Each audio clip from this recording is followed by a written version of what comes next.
Welcome to the Heart of Fauquier podcast, where you will hear the stories and tips from local business leaders and entrepreneurs who make up the heart of the community. Discover what makes Fauquier so wonderful and be inspired by the journey of local success stories. Now let's join Austin, owner of Bedrosian Cleaning Services, as we hear from today's special guest.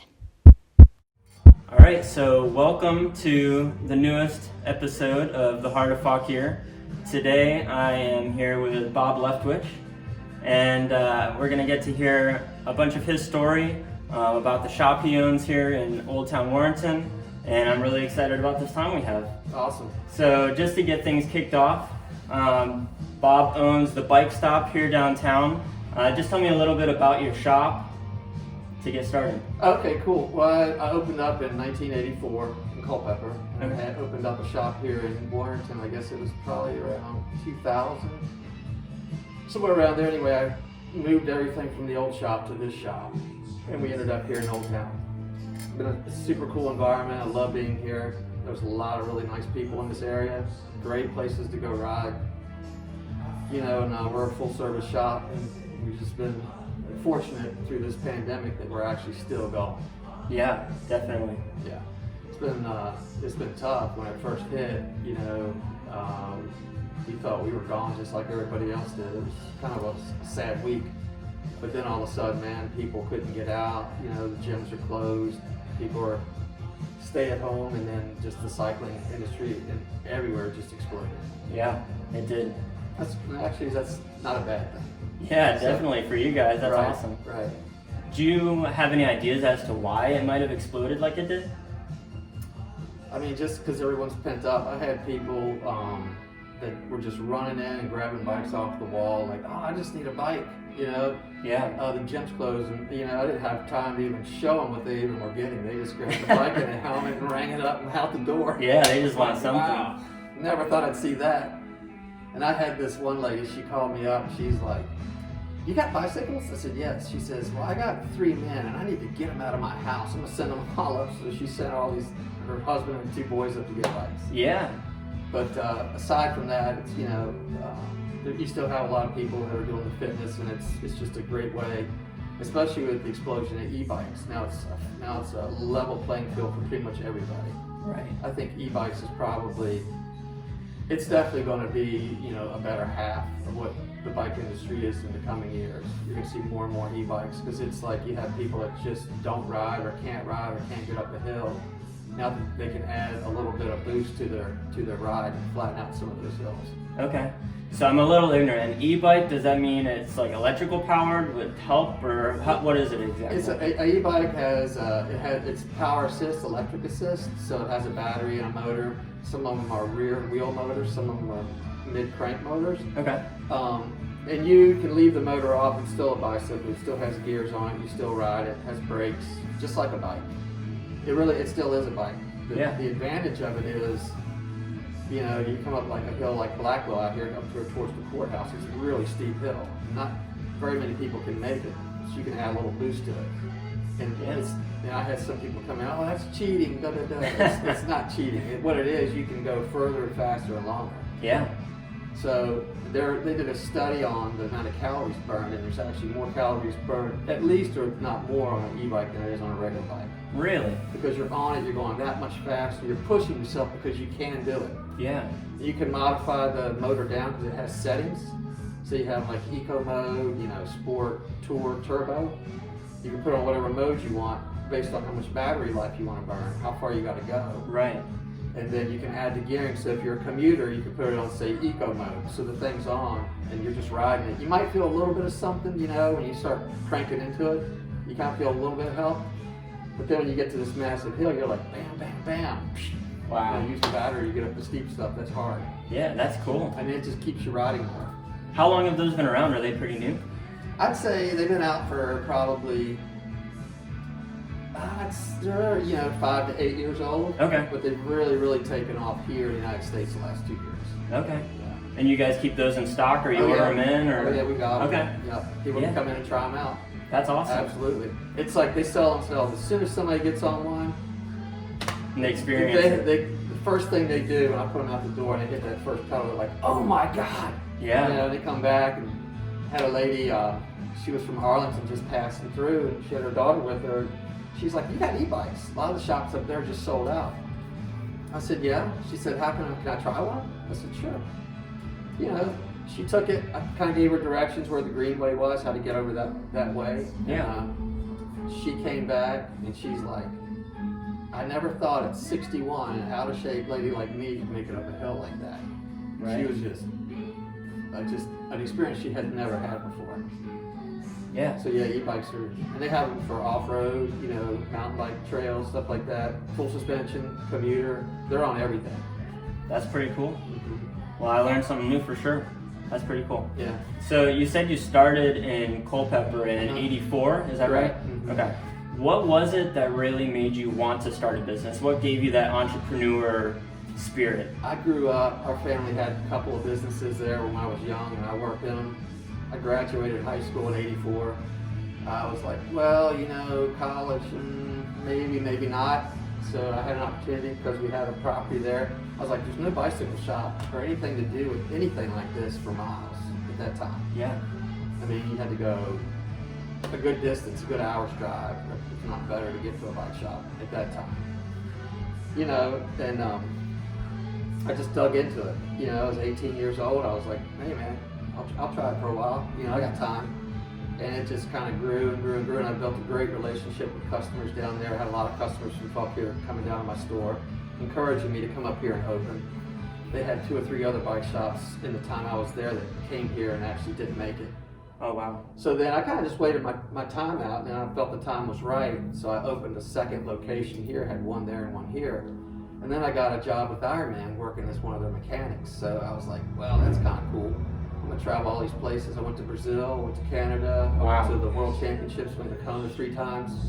That was cool. Went to the other World Championship in Germany. So it was Austria. It was really, really cool. And I did that for 10 years. It was really hard to have 2 stores and be gone, Right. you know, half the year. Because it was like you traveled. It took each event was like a week long. Right. You know, when you go and you come back, you're here for 2 or 3 days. Give guys the time off because you're still working. Give them some time off, and you gotta go again. You fly out again. I did that for a long time, and I was like, 2 shops is just tough. So I moved there. The guy that worked for me in Culpeper, he actually bought that when I moved my business up here fully up here in 2013. And then I worked another couple years with IRONMAN. Then I said, it's 10 years. I've done that as much as I can do. Yeah. I was like the mechanic for the pro athletes. Okay. So we were there for the expo. We were there when they brought the bikes in, and we serviced them. You got about 2,000-3,000 people at these events, and there's 5 mechanics. Oh my goodness, that's a lot of work. The last 4 years I was there, I was kind of the head of the mechanics. I was like the top mechanic. And then, so on race day, we all have motorcycles and we follow the athletes. So I was, behind some of the pros. And that's kind of a touchy thing, man. These guys are in it for the money. So you gotta be ready. Yeah, you do. And you're on TV, and it's a lot of action going on around at that time. So it was really cool, but I enjoyed doing it. So I said, well, it's 10 years, it's a young man's game. I'm kind of aging out of that. So I went and came back, and I already had a staff working my Warrenton store. I'd still come in, work the weekends, and help out, do that kind of thing. And then I was like, I'd like to try something a little bit different, so I became the operations manager at Bikes for the World. Okay. It's a large nonprofit that was based in Crystal City. Right. And we would, became the operations manager, and my job was to collect bikes from communities, fundraisers, other bike shops, anyone that donated bikes. And we'd get them, we'd put them in a warehouse. I had volunteers come in, we'd have to separate good bikes from bad bikes, repair them, so forth. And we'd ship several containers out a month. Some containers we'd ship every week. And there's roughly 500 bikes on a container. So the year I was there, the 2 years I was there, each year we did about 11,000, 12,000 bikes. Okay. They went to places like South America, they went to Africa, like to the Philippines. And that was cool. I did that for 2 years, and I was like, well, that's not an easy job either. No, yeah. So then I really wanted to get back into my shop and go hard at it again here. since I've been here. So this is your big focus now? Oh yeah, this is it. Okay. Well, those are awesome experiences though, with Bikes for the World and IRONMAN. Yeah. That's awesome. Yeah. A lot of people don't get to have those experiences and travel like that and everything. Yeah, I'm sure the relationships you have from that time even, do you still keep in touch with some of those athletes or other people you met? Absolutely. Yeah, I still talk to quite a few of them, and the people that I worked with and people that ran the events, there's all these different aspects, the people that did all the clothing printing. I mean, there's all kinds of connections that I've made through those events. Yeah. Yeah, so we're still pretty tight. Good. That's awesome. Mm-hmm. So on this big journey that you've had, what would you say is the number one attribute or characteristic that you've had to have as a business owner to keep pushing and not give up? Because you said, having the 2 shops was crazy. You did a lot of traveling. What was it that made you stick it out and keep pushing? I just have a passion. It's what I like to do. I felt like I always got to be busy doing something. I just can't sit around. And I love the newness of the bike industry. There's always new stuff coming out. I love watching people get excited on a bike. It's like one of the best things. It's so cool to have someone come in and go, oh my God, they're just so happy. And you just can't let that. You just can't get away from that. Yeah, absolutely. That's your driver. Awesome. Mm-hmm. And I see that in a lot of entrepreneurs. It's like they do their business obviously for the income and everything like that, but there's some part of them that there's this passion for service and to see the impact that they have on people, whether it's their customers or all these people that you helped with Bikes for the World, and just the big impact you can have when you own a business. Yeah, it's also cool. I get a lot of, I get some bikes that come in here and they're like, hey man, this thing's just a big mess. Can you figure it out? You work on it, you fix it. It's a good feeling. Yeah, absolutely. Yeah. Cool. What would you say? Well, you already said your favorite thing about being a business owner. What would you say is something you're most excited about here in the years to come? Whew.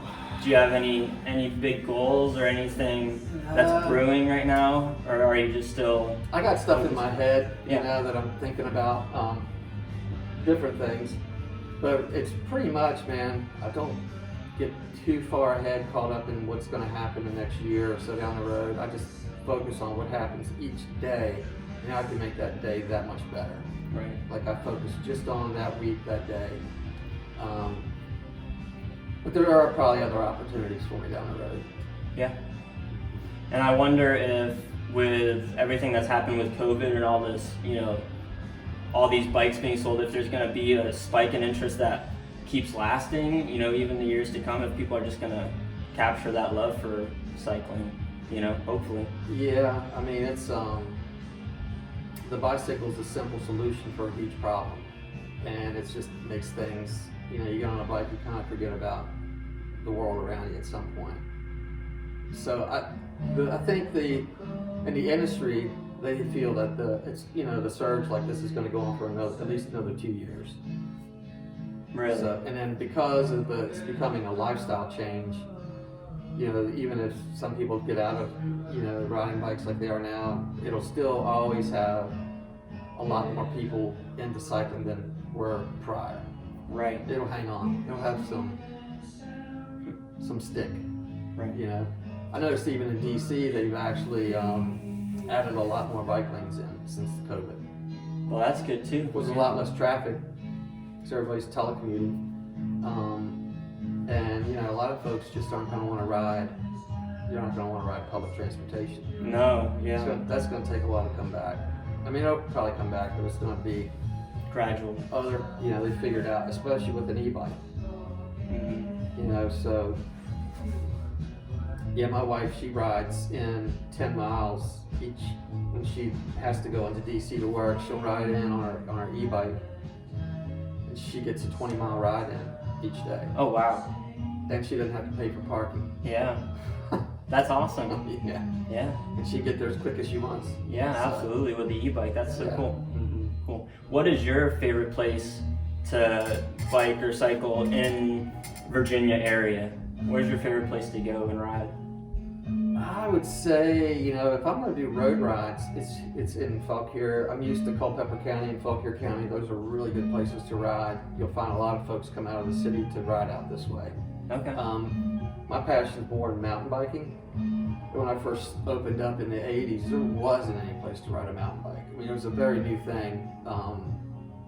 They had parks out west, you could go to, but here on the east, it was tougher. A lot of the mountain biking, it took a while before they allowed mountain bikes to get on trails.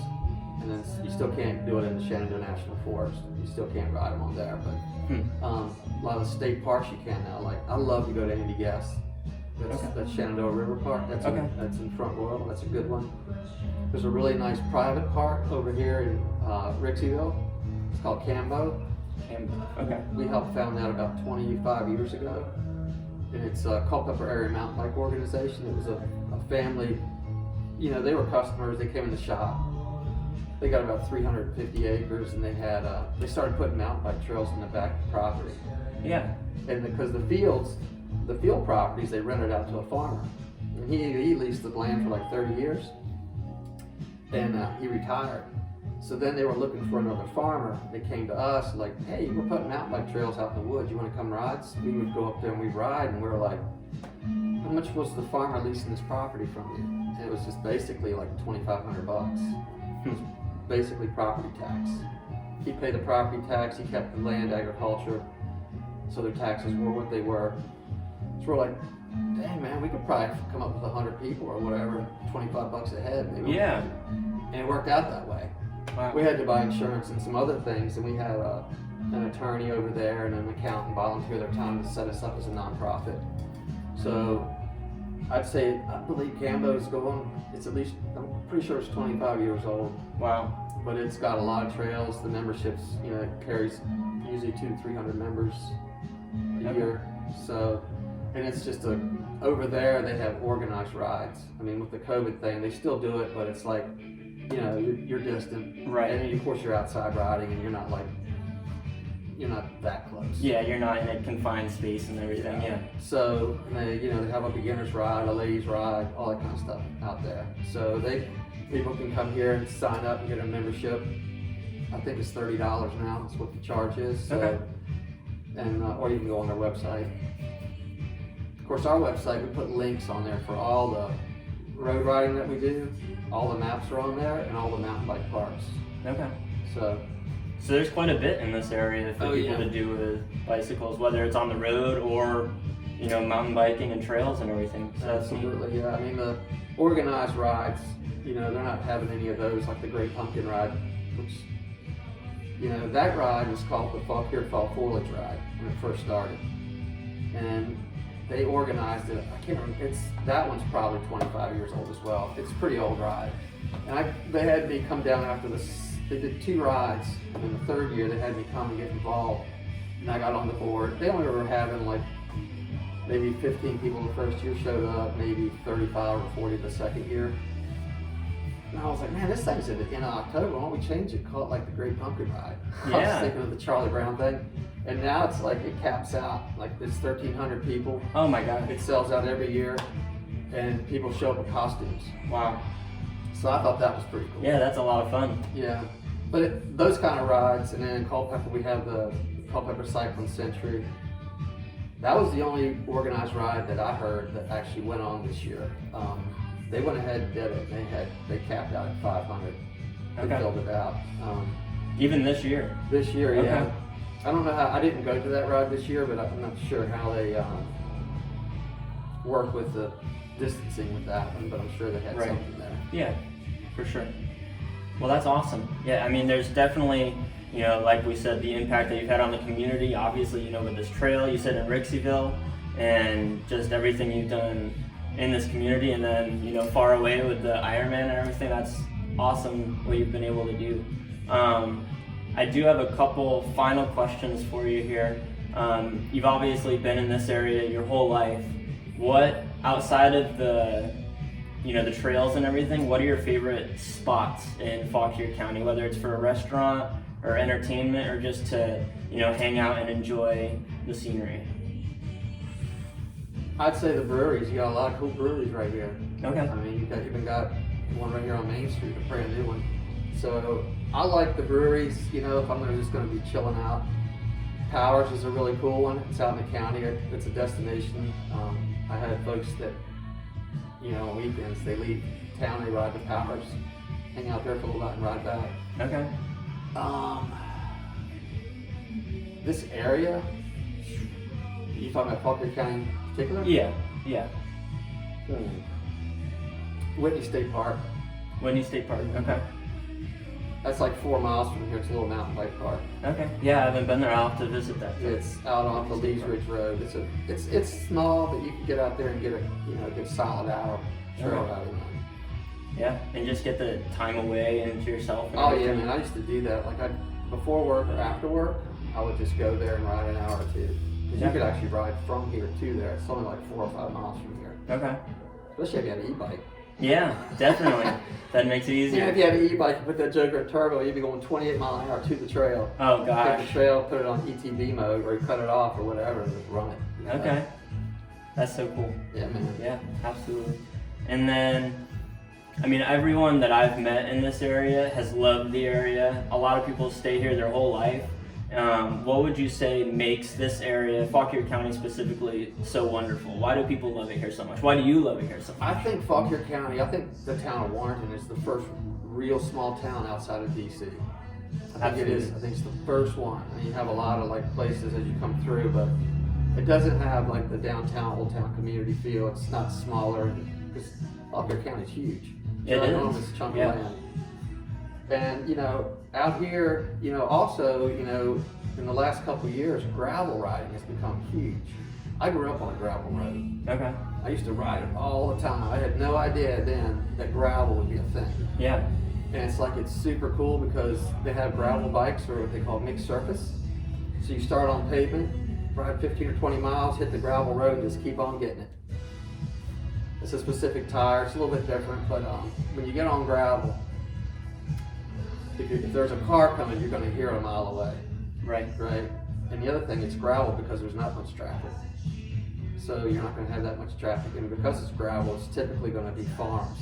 Right. So it's just, the scenery's just luck. It's just very pretty. So, yeah. Absolutely. Luck be said for gravel. Yeah. And I think that, like you mentioned, this being like the first small town kind of feel, I hear that a lot from people. And I think that the community's really worked hard to keep it that way. So hopefully they can keep it that way, you know, in the decades to come. It's definitely got that small feel where, you know, everybody knows everybody and is welcoming and everything like that. I definitely noticed that. My wife and I actually just moved here in the last few years, 3-4 years, so we didn't grow up with it, but it's pretty obvious even as an outsider coming in, just to feel that community and everything. So. Yeah, it's super cool. I have a lot of people wander through here all day long from out of town, you know, I'm just here visiting, and they just love this place. Yeah, absolutely. They really like the town. Right. Well, it was great interviewing you and get to know you a little bit, Bob. Definitely take a look at the bike stop here downtown and grab a bike while you can. I'm sure that they're hard to keep in stock and they're on back order, but... Oh my gosh.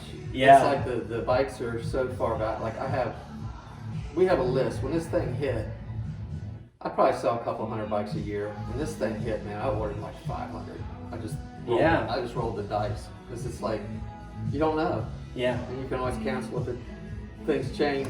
But even my back orders, I mean, I've only gotten in a portion of those bikes, and I'll change it as I go. But you know, we had people coming in putting deposits down on bikes that's not going to be here for 6 months. Wow. I have some bikes that a guy's got. Well, there's one customer in particular who's waiting until I think it'll be August of next year before his shows up. Wow. But we're getting them. I got probably another 80 bikes rolling in the next couple weeks. Good. And try to have something here for Christmas. So. Yeah, absolutely. Christmas is a big time for bicycles. So. Mm-hmm. Well, the whole, you know, going back to that, when the whole COVID thing hit, everything in Asia shut down. And of course, that's where all the components come from and a lot of frames come from. So the bike industry already saw, they're like, hey man, you guys got to put some pre-orders in. This was in February because we're going to be backlogged. Yeah. But when it hit the United States, no one saw this coming. Right. Nobody. And here we are. Here we are. 10 months in. Still working on stuff. Still getting it, yeah. Yeah, well, good. So hopefully a lot of people come in here, buy local. I know that some people, I mean, even, your Walmarts and Targets can't get their bikes, so come here and buy local and continue to support the business owners that are here downtown and throughout the county. So absolutely. Thanks so much for your time. Thank you, Austin. And we'll see you guys next time. Thank you for joining us for today's episode of the Heart of Fauquier. If you loved joining us today, give this podcast a great review and subscribe to keep up with new episodes. If you have an office in Fauquier that needs a cleaning service, reach out to Bedrosian Cleaning Services and see how they can serve you. Until next time, thanks for listening.